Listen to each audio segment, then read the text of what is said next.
A new search could be launched within months for the doomed Malaysia Airlines flight MH370 in a bid to solve the world's greatest aviation mystery. Leading experts are narrowing down the plane's location after it disappeared with 239 people on board, including 6 Australians 6 years ago.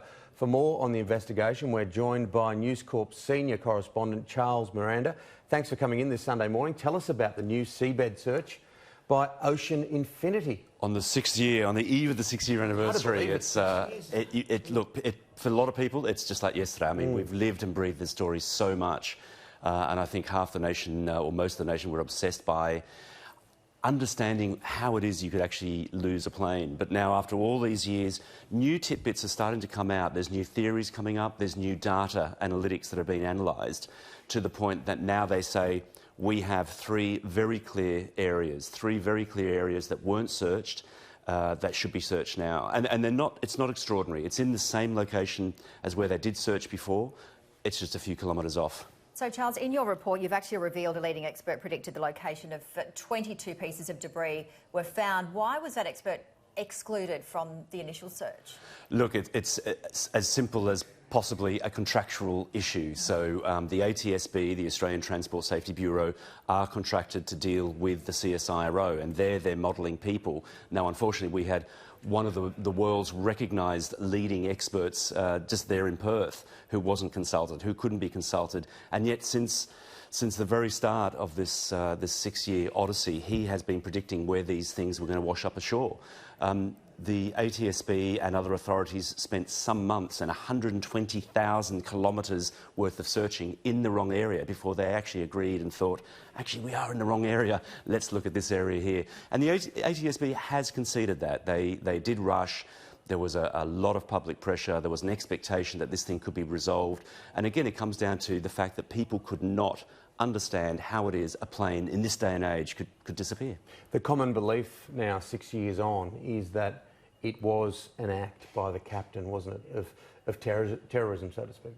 Look, that's one of the leading theories. There's probably 5 theories. Hypoxia is obviously the other one, a terrible accident. But look, at the end of the day, somebody manually turned that plane around. Was it a third party? Well, that third party would have to have got into the cabin in under 60 seconds, reprogrammed the aircraft and then flown the aircraft, if that's what happened. So I think still to this day, the captain is still in the frame. It's a $200 million search. We're expecting how much more with the search in terms of dollars, do you think? How long's a piece of string, or how much are governments prepared to pay? So the Australian government paid more than $200 million for the last search. Ocean Infinity, they will go, and they're in discussions at the moment with the Malaysian Government, they will go on a no-find, no-fee basis. So they will spring it themselves, and if they find it, then there'll be a paying schedule that the Malaysian Government will pay. Ultimately, it's their national brand, it's their national reputation that's at stake. So they will want to pay. Look, it could be anywhere upwards to $80 million. Possibly even $100 million. These aren't cheap, these explorations. You're at sea for a long time. There's a lot of technical equipment that's required. There's a lot of analysts. There's a lot of people in the background who will work on this. It's not cheap. Not to mention the families that have lost their loved ones. Yeah, so many emotionally invested, so many people that want answers. Look, we spoke to a lot of the families, and I guess after 6 years, they're in a better place. They're in a more comfortable place now with the fact that their loved ones aren't coming back.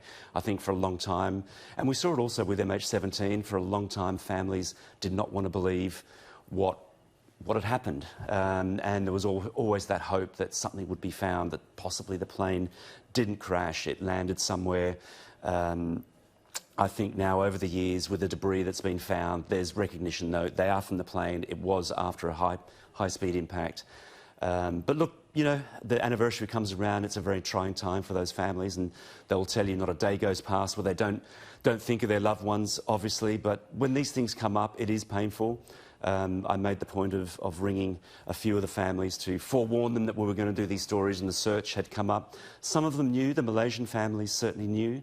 and they were actually in those active negotiations. The Australian families were not aware that, that there was going to be a new search mounted sometime as early as this year. Because it's dubbed the world's greatest aviation mystery, isn't it? Look, it is. We've had, obviously, the Bermuda Triangle and all these other great mysteries. Glenn Miller, that great musician who disappeared in 45, I think it was.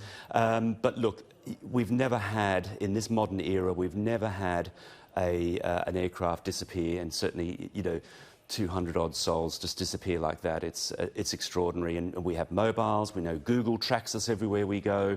We know our friends track us wherever we go on phone. We're in constant contact. How could it happen? And there is still a question mark on that.